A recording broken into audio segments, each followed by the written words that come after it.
Okay, here we are. We're going to talk about a balance routine or exercise. It only takes a minute or two. You can go up to 3 minutes if you'd like. And it's going to teach you how to balance and walk light on your feet, reducing your risk for falls and making life more stable. So hold on for just a few seconds. Will do. Bob and Brad, the two most famous physical therapists on the internet.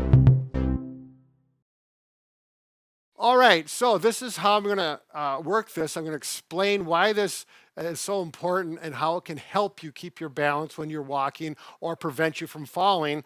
And we've talked about as therapists, we know that if you reach out in front of you and you land flat-footed, your balance is not so good. Or if you walk, May fall backwards. yep, heel to toe, your balance is not so good. If you fall backwards, you don't want to go flat-footed. So this exercise really emphasizes coming on your toes and then back to your heel. And then we're going to do this side.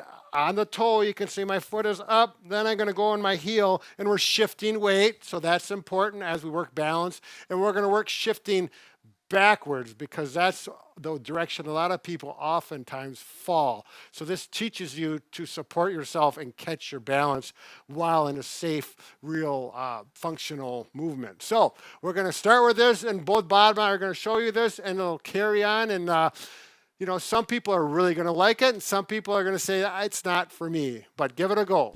All right, now, if your balance is off a little bit and you typically use a cane or a walker, I suggest you either get your walker in front of you, and Bob will demonstrate that, and hold on to that. And it's a good idea, actually, to do this in front of your chair so that, you know, if you did stumble and go backwards, you would simply sit down on the chair and it's very safe. Right. If your balance is reasonably good, but I still say you should hold on to a countertop or a cane. I'm going to use a stick.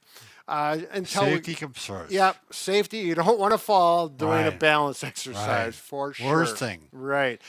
So we're going to look at my feet. I'll demonstrate this first, and then Bob and I are going to do it together. So Bob hasn't done this one before, so it's a good way to, you know, see how things And go. Bob has poor balance. Yes. Ataxia. And there's some other, yep. So there's some other things involved too that I'll explain at the end of the tape that makes this even more fun though. Good. But first of all, are we on my feet? Okay. We're going to start out just standing. You're going to take your left foot, come down on your toe or the forefoot, and then on your heel. Okay. Then we're going to weight shift, come down on the right toe, and then on the heel. And then we're going to practice the backwards movement. Take your left foot, step back behind you on your toe and on your heel, and then simply come back to where you started. So it's left foot, toe, heel, right foot, toe, heel, step back, toe, heel, and then come back to where you started. Okay? So if you get mixed up with it, don't worry about it. Just come back and practice it. Take your time. We're going to start out slow, and things move along as you feel more comfortable. Okay, so take a breather. Bob, are you ready? I'm ready.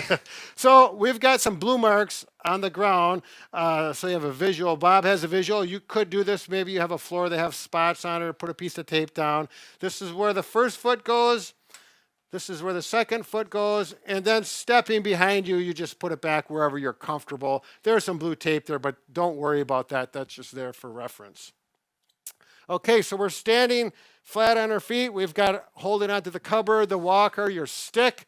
Start with your left foot and toe, heel. Now the right foot, toe, heel, and then step back with the left foot, and then back to the front where you started. Okay, again, same thing, left foot, toe, heel, right foot, toe, heel, and then step behind you like you're losing your balance, catch your balance using your toe, and then step forward to the front. How's it going, Bob? Good. Yeah, it's looking much better. Well done. Okay, and again, left foot, toe, heel, right foot, toe, heel, and step back, forefoot, and come forward. There, And you just caught your balance falling backwards. If you lose your balance to the left, you learn how to catch yourself going on your forefoot. So how many times, Brad? How many times? Right. We're going to do this about 10 times. Right. This is one of those things, once you get used to it and you don't have to think about it so much, it goes better. And I have another suggestion. Okay, are you ready? I'm doing one by myself. All right, good. So left foot, right foot, toe, heel, and left foot, back, toe, heel, come forward and to the front. I'll demonstrate this way. Left foot, toe, heel, right foot, toe, heel, and step back and back to where you started. Left, how's it going, Bob? Right? I'm hanging there. And step back and back to where you started. Left, heel, right, toe, heel. Left, step back, and back to where you started. So we don't go back with this leg? That's a good question. So you can go back with that leg, but what I like to do is I start with the right foot, toe, heel, left sure. foot, toe, heel, and then back Reverse with the it. right. Yep. But I like to get real comfortable with one first. But if you wanted to go back with the right foot as opposed to do Right. left foot, and right foot back, that's okay too. But that's a really good point because you want to get both feet comfortable Right. catching your balance going backwards. All right. So, shall we? It's a Brad dance. Actually, that's a good point, Bob. If anybody has a history of dance, you realize this step is from the Jitterbug. Is it really? It is. It's the basic stance. So I know people already recognize it that have been around and have a dance history. It's toe, heel, rock step. And once you get good at it, you can throw some music. It has to be 4-count music, not too fast. 1, 2, 3, 4. Then back is 5 and 6. That's halfway into the next bar if you know music. 1, 2, 3, 4, 5, 6. And then start over again. 1, 2, 3, 4, 5, 6. Back again. 1, 2, 3, 4, 5, 6. And then back to the front. Proving once again I have 2 left feet. Yeah, but Bob, this is one of those, this could get you back into the Fred Astaire mode. There we go. Or into it. I shouldn't say back because you haven't danced too much No. in the past. This is one of those things I really think if you put some music on. 1, 2, I'm trying to think of the music.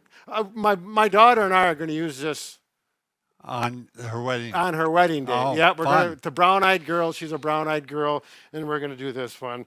And so I'm practicing for That's that. where this all stems from. Right, I was thinking about this as I'm practicing. It's like, this is a really good, and this is why people who have a history of dancing have less chance for falling. Right. I don't know if that's statistically true, but I have a feeling it would be. I've had patients who were dancers and they were good. Yeah, there's something about that that relationship between your feet and your balance. So very good. I hope this works out well for you. If it's completely confusing, just forget about it. If it works out well, stick with it. Dance your way to better balance. Here you go. All right, enjoy the day.